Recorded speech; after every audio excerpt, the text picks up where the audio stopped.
বানাচ্ছি আমি এগ তরকা। সেই জন্য প্রথমেই আমি 3 কাপ গ্রিন মুগ ডাল বা তরকা ডাল, 2 কাপ ছোলা ডাল আর 1 কাপ রাজমা গরম পানি দিয়ে আমি এটা ভিজিয়ে দিচ্ছি। এটা এখন আমি গরম পানি দিয়ে 2 ঘন্টার জন্য ভিজিয়ে দেব। 2 ঘন্টা পর ফেরত এলাম, দেখুন ডালগুলো কি সুন্দর ফুলে গেছে। এবার এগুলো ভালো করে ধুয়ে কুকারে দেব।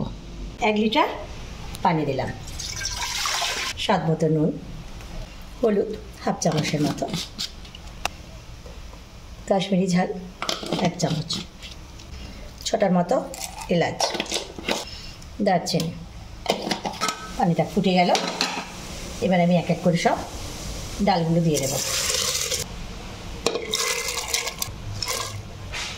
একবার নিয়ে নিয়ে 3টে সিটি দিয়ে নেব।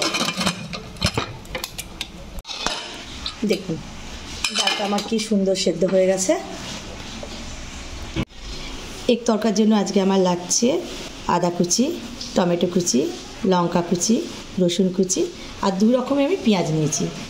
একটা এরকম একটু মোটা আর একটা একেবারে সরু করে কাটা, আর 4টে ডিম। কড়া বসিয়ে দিলাম, 3 চামচের মতো তেল আর 1 চামচ ঘি। তেল গরম হয়ে গেছে, রসুন কুচি দিয়ে দিলাম, আদা কুচি,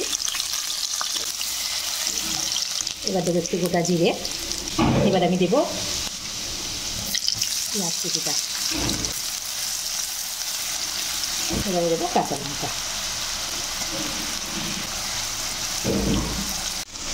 এবারে মিহি করে যে পেঁয়াজটা কুচি রেখেছিলাম ওটা দিলাম।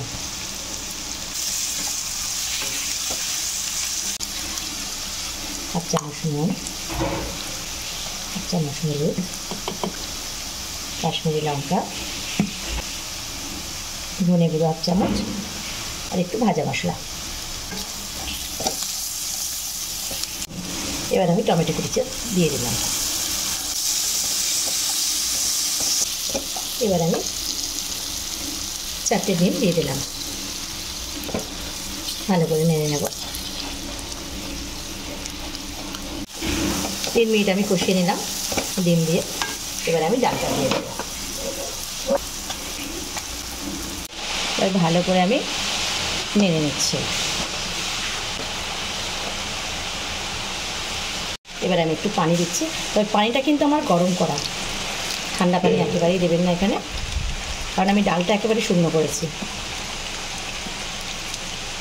অল্প পানি লাগবে। আবার এবার ভালো করে নিয়ে নেব। এবার আমি এতে তরকা মশলাটা দিয়ে দিচ্ছি। এক তরকা আমার হয়ে গেল। এবার আমি উপর থেকে একটু বিট নুন আর অল্প একটু ঘি,